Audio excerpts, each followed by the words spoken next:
कोठी का अभिमान के हनुमान प्रसाद के सादर प्रणाम। ए मठिया में सॉरी गलती हो गया। ए घर में केहू बाजी नर चाहे मादा। आई हो दादा कपड़ा बाया था पैटवा भी टोर ले भी कार है।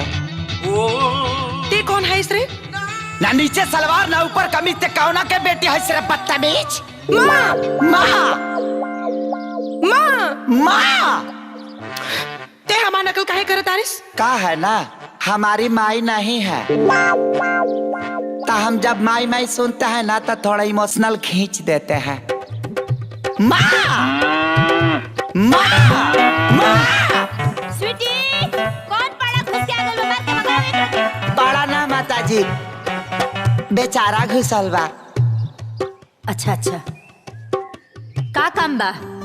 बात ऐसा है ना उस चौक पर हलवाई है ना चोखवा वो बोल रहा था कि आपके घर में रसोईया का जरूरत है और हम सोचे और नौकरी खींचने के लिए आ गए।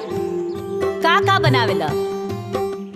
कच्ची पक्की के साथ है अध कच्ची का भी ट्रेनिंग जम के लिया हूँ।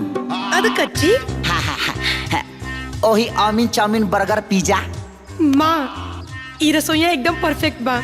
अच्छा अच्छा तो 5,000 रुपया महीना, खाना पीना रहना फ्री और साल में 2 सेट कपड़ा मंजूर? अरे माताजी सब मंजूर बा लेकिन 2 जड़ा अंडर बियर बढ़ा दीजिएगा।